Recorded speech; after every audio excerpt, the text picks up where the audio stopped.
Because if you know the meaning of revolution and freedom, then you will know the meaning of Nigeria. Trust me. When you know the meaning of revolution and freedom, you will know the meaning of Nigeria, that country.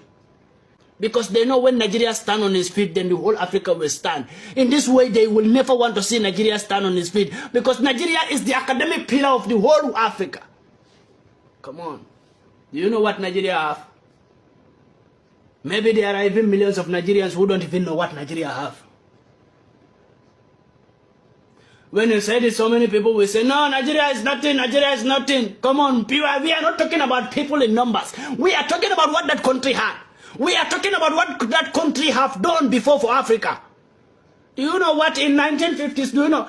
Let's talk about even 70s. What Nigerian soldiers have done for Africa. Every country that get themselves today, they in the help of Nigeria. Every country in Africa that get themselves today, in the help of Nigeria.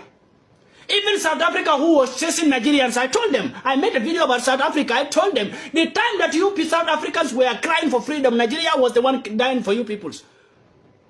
So every country, when you talk about this, people say, no, Nigeria is nothing, don't talk about it. But you don't know what Nigeria have done for Africa. Not for themselves, but for Africa. Nigeria have been sacrificed for Africa. Nigeria have become the mother and the father of Africa. They were sacrificing for every country to get on its feet.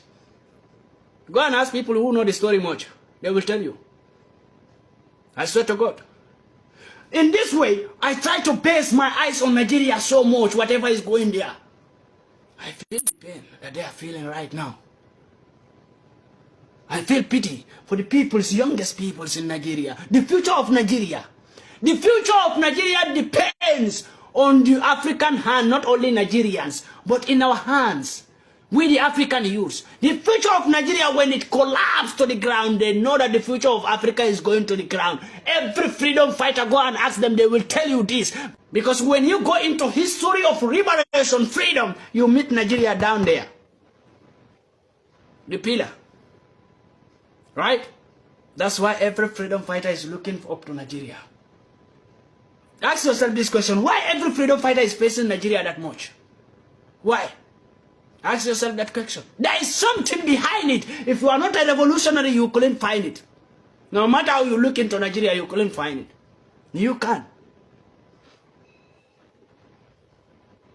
But that country is being demolished by the devil who is there and being used by the African enemy to destroy that country because they know what that country contains in Africa. That country called Nigeria contains the heart of Africa. When it is destroyed, then we are dead. Africa is dead. Trust me, when Nigeria is dead, then, come on, if I get your heart in my heart, and if I'm dead, then how will your heart function? If I get your heart. Then Nigeria get the heart of Africa. When Nigeria is dead, we are gone. Trust me, whoever tell you this is not lying to you. It's not supporting Nigeria just in vain. No. I am not the only one to talk about this. I am not the first person who talk about this. We both talk it in different direction. Go and check. There are many freedom fighters who talk about Nigeria like this, but we both talk in different directions. Go and see what is there. If you are not a revolutionary, you are not a freedom fighter, you couldn't understand what people are saying about that country. That country, they are trying to do everything to make sure that that country is